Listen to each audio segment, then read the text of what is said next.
నమస్తే, welcome to India's largest digital media Suman TV. నేను మీ స్వాతి. ఈ మధ్య నీ పెయిన్స్ చాలా విపరీతంగా చూస్తూ ఉన్నాము. కారణం ఏదైనా కావచ్చు, కానీ ప్రాబ్లంతో అయితే సఫర్ అయ్యే వాళ్ళు వందల్లో పెరిగిపోతూ ఉన్నారు. మరి ఎలాంటి జాగ్రత్తలు తీసుకోవాలి, ఎందుకు ఈ ప్రాబ్లం వస్తుంది అనే విషయాల గురించి ఈరోజు మనతో మాట్లాడడానికి సురక్ష ఆయుర్వేద అండ్ పంచకర్మ స్పెషలిస్ట్ పూర్ణ రాజేశ్వరి గారు మనతో ఉన్నారు. మాట్లాడేద్దాం. నమస్తే మేడం. నమస్తే అమ్మా. మేడం, నీ పెయిన్ గురించి తెలుసుకోవాల్సిన విషయాలు అయితే చాలా ఉన్నాయి. ముందు ఫుడ్ వల్ల, లేకపోతే లైఫ్ స్టైల్ వల్ల, లేకపోతే వెయిట్ పెరగడం, ఇలాంటివన్నీ చెప్తూ ఉంటారు. రకరకాల కారణాలు చెప్తారు. కారణం ఏదైనా కానీ సమస్యతో సఫర్ అయ్యే వాళ్ళు ఎక్కువగా ఉన్నారు. మరి ఎలాంటి జాగ్రత్తలు తీసుకోవాలి, ఎలా తగ్గించుకునే అవకాశాలు ఉంటాయి? జనరల్గా ఏంటంటే ఈ మోకాళ్ళ నొప్పులు వచ్చినప్పుడు డాక్టర్స్ని కలిస్తే వాళ్ళు చెప్పే సింపుల్గా అంటారు, మీరు వెయిట్ తగ్గిరండి, నేను తర్వాత చూస్తాను అంటారు. ఫస్ట్ పాయింట్ లేడీస్కి కామన్ గా సమస్య అదైతే కామన్ గా వినే మాట కూడా అదే. లేడీస్కి వెయిట్ గెయినింగ్ అనేది మెనోపాజ్ పీరియడ్లో ఎక్కువైపోతుంది కదా జనరల్గా. సో ఈ మోకాళ్ళ నొప్పులు కూడా ఆఫ్టర్ 40s 50s చూస్తూ ఉంటాం ఎక్కువ.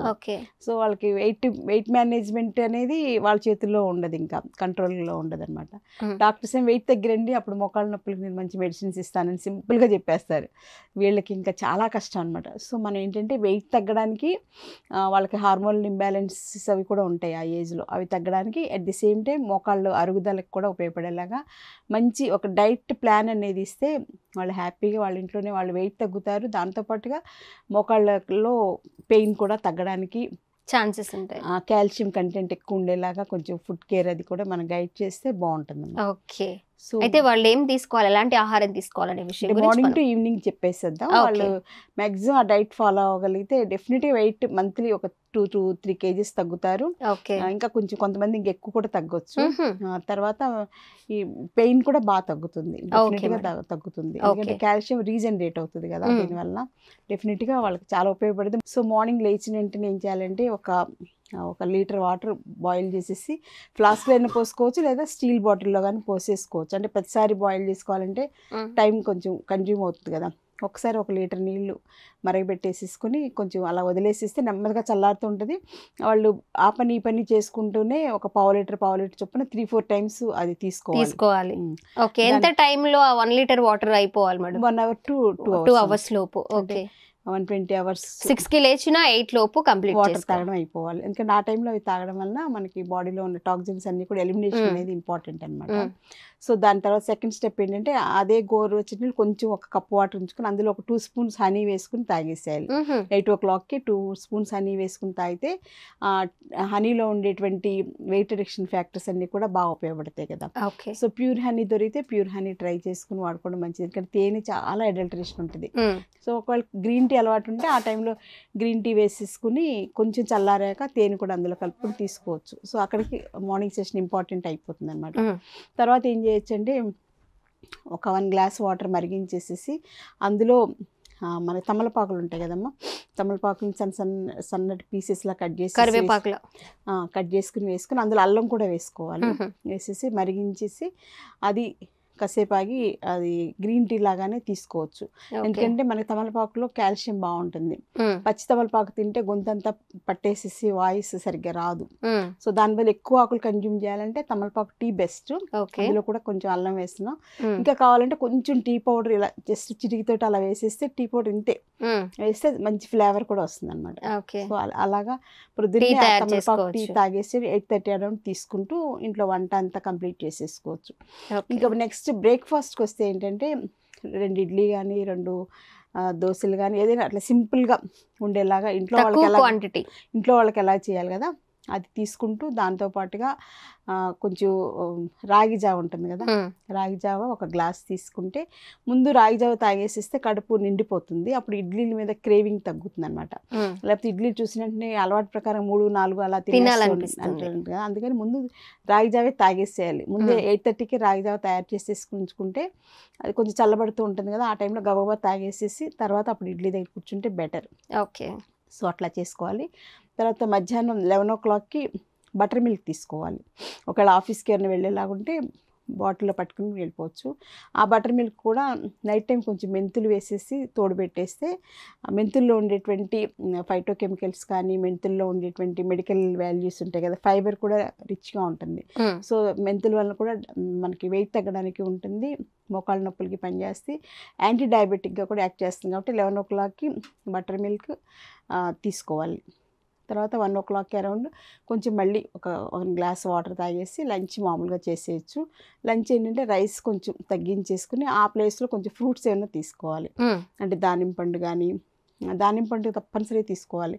దానిమ్మ పండులో బెస్ట్ కాల్షియం ఉంటుంది, తర్వాత ఐరన్ కంటెంట్ కూడా బాగుంటుంది. కాబట్టి హిమోగ్లోబిన్ కూడా లాస్ అవ్వకుండా ఉంటుంది దానిమ్మ పండు తీసుకోవడం వల్ల. సో బెస్ట్ ఫ్రూట్ ఏంటని ఆలోచిస్తే దానిమ్మ పండు బెస్ట్ అనమాట. ఓకే. సో అందుచేత 1 o'clockకి దానిమ్మ పండుతో పాటుగా లంచ్ తీసుకోవాలి. లంచ్ ఏంటంటే అన్నం కొంచెం ముడిబియ్యం అన్నం అయితే బెటర్, వైట్ రైస్ కాకుండా. వైట్ రైస్ ఎవరు తిన్నా కానీ అది పాయిజన్, దానివల్ల చాలా హెల్త్ ప్రాబ్లమ్స్ వస్తున్నాయి. ఒబెసిటీతో పాటుగా డయాబెటీస్ కూడా పెరుగుతుంది, కాబట్టి ఈవెన్ క్యాన్సర్ కూడా వచ్చే అవకాశం ఉంది. కాబట్టి ఆ వైట్ రైస్ మానేసేసి కొంచెం సెమీగా బ్రౌన్ రైస్ని తీసుకోవడం మంచిది. ఇంట్రెస్ట్ ఉన్న వాళ్ళు అయితే అచ్చంగా బ్రౌన్ రైస్ తీసుకోవచ్చు. సో అలా తీసుకుని దాంతోపాటుగా పప్పు ఆకుకూర కానీ, బీరకాయ గుజ్జు కూర కానీ, వంకాయ గుజ్జు కూర, సొరకాయ, ఇట్లా ఒక గుజ్జు కూర లాంటిది, కొంచెం పప్పు ఆకుకూర, మిగిలిన అన్నం కొంచెం మజ్జిగ. సో 1 cup ఆఫ్ రైస్లో ఇవన్నీ కొంచెం కొంచెం కూరలు ఎక్కువ తీసుకుని మజ్జిగ అన్నం కూడా 1 స్పూన్ తినాలి కంపల్సరీగా, లేకపోతే కడుపు నిండిన ఫీలింగ్ రాదనమాట. ఓకే. అందుకని మనకు అందులో వచ్చేది సమ్మర్ కాబట్టి మజ్జిగ తప్పనిసరిగా ఎంత కన్జ్యూమ్ చేస్తే అంత మంచిది. సో మధ్యాహ్నం ఈ డైట్, దాంతోపాటుగా ఫ్రూట్స్ అంటే మనకి ఇవి చెప్పాం కదా, దానిమ్మ పండు బెస్ట్ అని. ఒకవేళ దానిమ్మ పండు దొరకనప్పుడు క్యారెట్ కానీ ఏదైనా సలాడ్స్ లాగా అయినా తీసుకోవచ్చు, బీట్రూట్ కానీ క్యారెట్ కానీ సలాడ్స్ తీసుకోవచ్చు. సో ఇంకోటి ఏంటంటే లంచ్లోకి వాడే ఆయిల్ నువ్వుల నూనె అనేది బెస్ట్ ఆప్షన్. అంటే వీళ్ళు వంటకి నువ్వుల నూనె వాడుకోవాలి, మంచి ప్యూర్ నువ్వుల నూనె, చెక్కగా నూనె దొరుకుతుంది కదా, అది వాడుకోవచ్చు. ఒకవేళ అది వాడడం కొంచెం కష్టం అనిపిస్తే కొబ్బరి నూనె వాడుకోవచ్చు, లేదా వేరుశెనగ నూనె, ఏదైనా సరే చెక్కగా నూనె నుంచి తెచ్చుకుని వాడుకోవాలి. బయట దొరికే బ్రాండెడ్ ఆయిల్స్ అవి ఏవి పేర్లు చెప్పడం అనవసరం, బయట అన్నీ ఒకే ఆయిల్, సో అవన్నీ కూడా అనవసరం. మనం నమ్మకంగా ఒక చోట పెట్టుకుని అక్కడి నుంచి తెచ్చుకున్నది వాడుకోవాలి. ఇంకోటి అట్లా వెళ్ళినప్పుడు ఏంటంటే అక్కడ వాళ్ళకి వేరుశెనగ చెక్కది అది దొరుకుతుందమ్మా, దాని సో అది ములగాకేసి కూర చేస్తారు కదా. సో తప్పనిసరిగా వారానికి 2 సార్లు తెలగపిండి. ఓకే. తెలగపిండి. సో తెలగపిండి చెక్క మనకి అక్కడ పౌడర్ చేసేసి అమ్మేస్తున్నారు. ఇదివరకైతే పాత రోజుల్లో తెలగపిండి చెక్క అని దొరికేది, ఇప్పుడు దాన్ని చెక్క వాళ్ళే పౌడర్ చేసి అమ్మేస్తున్నారు. సో దానిలో కొంచెం ములగాకు వేసేసి వారానికి 2 సార్లు ఆ కర్రీ తీసుకోవాలన్నమాట. ములగాకు కూడా కంపల్సరీగా పప్పు ములగాకు అట్లా వారానికి 3 సార్లు ములగాకు తీసుకోవాలి. 2 సార్లు తెలగపిండి కూరలో తీసుకోవచ్చు, ఒకసారి పప్పులో వేసుకుని తీసుకోవచ్చు. ములగాకు కూడా బెస్ట్ కాల్షియం ప్రోడక్ట్, అండ్ అందులో కూడా ఫైబర్ బాగుంటుంది, వెయిట్ రిడక్షన్కి పనికి వస్తుంది, తర్వాత మెయిన్ మోకాళ్ళ నొప్పులకు చాలా అద్భుతంగా పనిచేస్తుంది.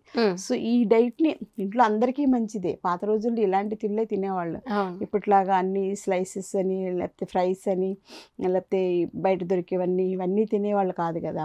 సో అందుచేత ఇలాంటివే తీసుకోవాలి. తర్వాత ఈవినింగ్ 4 o'clockకి మళ్ళీ టీ అలవాటు అయితే టీ తీసుకోవచ్చు, ఏదో ఒకటి లిక్విడ్ క్వాంటిటీ ఏదో ఒకటి తీసుకోవాలి.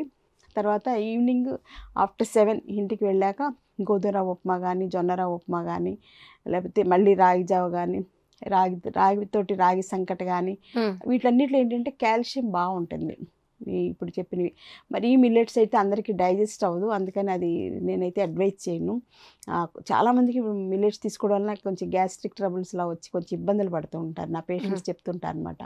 అందుకని రాగులు, జొన్నలు ఇవైతే సాఫ్ట్ ఫుడ్స్ అనమాట. గోధుమ రవ్వ ఇవి సాఫ్ట్గా 7 o'clock కల్లా ఇవి తీసుకోవాలి. అందులో కూరలు ఏమన్నా ఉదయం కూరలు వేసుకున్నా ఓకే, మళ్ళీ ఏమన్నా టైం ఓపిక ఉంటే ఈవినింగ్ కూడా మళ్ళీ ఫ్రెష్గా కర్రీ చేసుకుని తినచ్చు. దాంతోపాటుగా కొంచెం మజ్జిగ కూడా పోసుకోవాలి అందులో. ఎప్పుడైనా మజ్జిగ పోసుకుని అంటే పొట్ట నిండిపోతుంది, చల్లగా అవుతుంది అనమాట. అప్పుడు మనకి ఇంకా నెక్స్ట్ ఫుడ్ తినాలని అనిపించదు, మనకి మనమే కంట్రోల్లో ఉన్నట్లు. అందుకని కంపల్సరీగా 1 స్పూన్ అయినా సరే, గోధుమ ఉప్మా అయినా ఎందులో అయినా సరే 1 స్పూన్. మీరు తినేదే కొంచెం ఇంట్లో వాళ్ళకు టేస్ట్ చూపిస్తూ ఉండండి, అంటే వాళ్ళు అలవాటు పడడానికి. వాళ్ళు అచ్చంగా మన ఫుడ్కి చేస్తే వాళ్ళు మొత్తాన్ని పారిపోతారు. అందుకని అలా కాకుండా కొంచెం కొంచెం చూపిస్తూ ఉంటే వాళ్ళకు కూడా కొన్నాళ్ళకి ఇందులోకి వచ్చేస్తారు. ఎవరైనా ఈ ఫుడ్లో వాడుకోవడం మంచిదే, ముఖ్యంగా నీ జాయింట్ పెయిన్స్ ఉన్న వాళ్ళకి. తర్వాత నైట్ టైం పడుకునేటప్పుడు ఆవు పాలు ఆవు పాలు తీసుకుని ఆవు పాలు నైట్ టైం ఒక గ్లాస్ ఆవు పాలు తీసుకోవడం మంచిది. ప్యాకెట్ పాలు వాడకుండా డైరెక్ట్గా ఆవు పాలు లేనప్పుడు గేదె పాలైనా కొంచెం వాటర్ మిక్స్ చేసేనే తీసుకోవచ్చు. అందులో కొంచెం మిరియాల పౌడర్ కూడా వేసి తీసుకుంటే మిరియాలలో కూడా కాల్షియం ఉంటుంది, అది వెయిట్ రిడక్షన్ కూడా పనికొస్తుంది. అందుకని మనకి ఆవు పాలు మిరియాల పౌడర్ తోటి మరిగించుకుని అవి తాగేసేసి కొంచెం గోరువెచ్చగా తాగాలి. నైట్ టైం మళ్ళీ వేడి పాలు తాగితే నిద్ర పట్టదు, అందుకని గోరువెచ్చగా ఉండే పాలు తాగడం అనేది మంచిది. సో ఈ రకంగా డైట్ ప్లాన్తో పాటుగా ఒకవేళ మీకు అవకాశం ఉంటే కనుక మనకి జీడిపప్పు బాదం పప్పు ఇవి ఉంటాయి కదా డ్రై ఫ్రూట్స్, అవి రాత్రిపూట కొంచెం బాదం పప్పులు ఒక 5, జీడిపప్పు ఒక 5 అన్ని కూడా నానబెట్టుకుని అవి ప్రొద్దున్నే బ్రేక్ఫాస్ట్ టైంలో తీసుకుంటే డెఫినెట్గా అందులో కాల్షియం, మినరల్స్, మెగ్నీషియం అన్నీ ఉంటాయి కాబట్టి అన్నీ కూడా మోకాళ్ళ అరుగుదలకి బాగా పనిచేస్తాయి. ఇంకొకటి ఏంటంటే ఎర్లీ మార్నింగ్ ఇంట్లో కూరగాయలు అవి కట్ చేసుకునేటప్పుడు నేను ఎప్పుడు చెప్తుంటాను, నువ్వులు ఉంటాయి కదా కొంచెం బ్రౌన్ కలర్లో ఉండే నువ్వులు, ఆ నువ్వులు నవ్వులుతూ కూరగాయల కటింగ్ కానీ ఇంట్లో పనులు చేసుకునేటప్పుడు అవి ప్రత్యేకించి మనం టైం స్పెండ్ చేయక్కల, జస్ట్ అలా నోట్లో వేసుకుంటే అవి నవ్వులుకుంటూనే మనం పని చేసుకోవచ్చు కదా. చాలా స్లోగా నవలాలి, మనం గబగబా ఆదరా కాకుండా. సో మనకి దాన్ని ప్రత్యేకించి టైం స్పెండ్ చేయకుండా ఏదో పని చేసుకుంటూ నోట్లో వేసుకుని నవ్వులుతుంటే కొంతసేపటికి అందులో నుంచి ఆయిల్ వచ్చినట్టుగా మనకి నోరంతా కూడా ఆ థిక్నెస్ ఫీలింగ్ తెలుస్తుంది అనమాట. అప్పుడు మనకి అది డైరెక్ట్గా బోన్స్లోకి అబ్జార్బ్ అవుతుంది. సో ఇది చాలా ఇంపార్టెంట్ టెక్నిక్. ఏదైనా మనం అలవాటుగా చేస్తూ ఉంటే కొన్ని రోజులకి అలవాటు అయిపోతుంది, అదేం ఇబ్బంది ఉండదు. కొత్తలో అమ్మ ఇవన్నీ చేయాలా అనిపిస్తుంది. అందులో ఇంట్లో వాళ్ళకి వేరే ఆయిల్, మనకి వేరే ఆయిల్, ఇవన్నీ కొంచెం ఇబ్బందిగానే ఉంటాయి ప్రాక్టికల్గా. ఇంట్లో వాళ్ళకి కూడా ఈ ఆయిలే వేసేసి పైన కొంచెం నెయ్యి వేసేస్తే సరిపోతుంది. ఎవరికైనా సరే టేస్ట్ బాగుండి తినాలనిపించాలంటే పైన ఒక స్పూన్ నెయ్యి చల్లేస్తే ఇంకా ఆటోమేటిక్గా ఆ ఫ్రాగ్రెన్స్తో ఉంటుంది కాబట్టి వాళ్ళు తినేస్తారు, వాళ్ళకి ఏం డిఫరెన్స్ తెలియదు. సో అట్లా కూడా ట్రై చేయొచ్చు. Okay madam. దీంతో పాటుగా యోగాలో కూడా కొన్ని స్పెషల్ ఆసనాస్ ఉంటాయి మోకాళ్ళ అరుగుదలకు తగ్గడానికి. మంచి యోగా మాస్టర్ కేర్లో యోగా కూడా నేర్చుకుంటే మంచిది. సాధన చేయాలి, నేర్చుకుని వదిలేయడం కాకుండా రెగ్యులర్గా మనం ఎలా అయితే ప్రొద్దున లేచిన వెంటనే బ్రష్ చేసుకోవడం ఇవన్నీ చేస్తాం, అలా యోగా అనేది రెగ్యులర్ సాధన చాలా అవసరం. ప్రాణాయామ సెషన్స్ కానీ, మెడిటేషన్ కానీ, యోగాలో కొన్ని ఎక్సర్సైజెస్ అలానే అన్నీ చేయకూడదు. సో నెమ్మదిగా చేస్తుంటే కొన్నాళ్ళకి వజ్రాసనం కూడా వేయగలిగిన స్థితిలో వాళ్ళ మోకాళ్ళు వంగుతాయి అన్నమాట. సో వజ్రాసనంలో కూర్చోగలడం అంటే అసలు అది మోకాళ్ళ అరుగుదల ఉన్న వాళ్ళకి, మోకాళ్ళ నొప్పులు ఉన్న వాళ్ళకి గ్రేట్ అచీవ్మెంట్. సో అది వచ్చే వరకు యోగా ఈ డైట్ ప్లాన్ కరెక్ట్గా ప్లాన్ చేసుకుంటే ఇంకా వాళ్ళ మోకాళ్ళకి ఇంకా ఢోకా లేదు, సర్జరీకి వెళ్ళక్కర్లేదు. Okay okay madam. మరి డైట్లో మోకాళ్ళ నొప్పులు తగ్గించుకోవడానికి ఏ డైట్ ఫాలో అయితే ఈజీగా హాస్పిటల్స్కి వెళ్లకుండా, కష్టపడకుండా, మెడిసిన్స్ వాడకుండా ఈజీగా డైట్ ప్లాన్ చేసుకుంటే చాలు అని, ఆ డైట్ కూడా ఎలా మనకి పెయిన్ తగ్గడానికి ప్లస్ వెయిట్ తగ్గడానికి రెండింటికి ఉపయోగపడేలాంటి మంచి డైట్ చెప్పారు రాజేశ్వరి గారు. సో వినేవాళ్ళు ఎవరికైనా మోకాళ్ళ నొప్పులు ఉన్నా లేదా మీకు తెలిసిన వాళ్ళ మీ ఫ్యామిలీ మెంబర్స్ ఎవరికున్నా ఈ వీడియో వెంటనే షేర్ చేయండి. రాకుండా కూడా ఉపయోగపడుతుంది. అంటే వచ్చిన వాళ్ళే కాదు, ఆ మోకాళ్ళ నొప్పులు లేని వాళ్ళు, వెయిట్ తగ్గాలి అనుకునే వాళ్ళు కూడా ఈ డైట్ ఫాలో అయ్యి చాలా ఈజీగా వెయిట్ లాస్ అవ్వచ్చు, ప్లస్ మోకాళ్ళ నొప్పుల నుంచి కూడా బయటపడవచ్చు. ఇలా ఒక 40 days ఏదైనా సరే మనకి మన భారతీయ సాంప్రదాయం ఏంటంటే ఒక మండల దీక్ష అంటాం కదా, అయ్యప్ప స్వామి దీక్ష కూడా 40 days చేస్తాం కదమ్మా. అలా 40 days కనుక వాళ్ళు చేస్తే వాళ్ళలో చేంజ్ బాగుంటుంది. ఇంకా అప్పుడు కూడా ఇంకేమైనా సఫరింగ్స్ ఉంటే మనకి కాంటాక్ట్లోకి వస్తే దానికి ఆయుర్వేదిక్ లైన్స్లో non surgical Ayurveda speciality treatments ఉంటాయి, ఆయుర్వేదిక్ మెడిసిన్స్ ఉంటాయి, గుజ్జు పట్టడానికి కూడా చాలా మంచి మెడిసిన్స్ ఉన్నాయి ఇప్పుడు.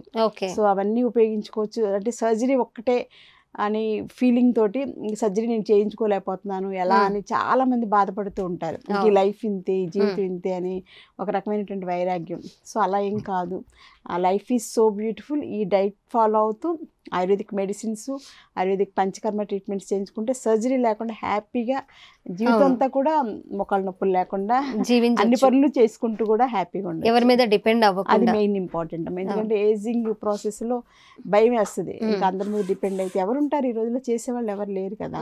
పాత రోజుల్లో అంటే పిల్లలు అందరూ ఉమ్మడి కుటుంబాలు కాబట్టి అది కుదిరేది. ఇప్పుడు ఎవ్వరూ లేరు, అందరూ ఎవరి దారిని వాళ్ళు బిజీగా ఉంటారు. సో అందుకని మనమే మన బాడీని ఉక్కులాగా స్ట్రాంగ్గా చేసుకోవాలి. ఓకే, మంచి డైట్ చెప్పారు madam. Thank you so much. Thank you అమ్మా.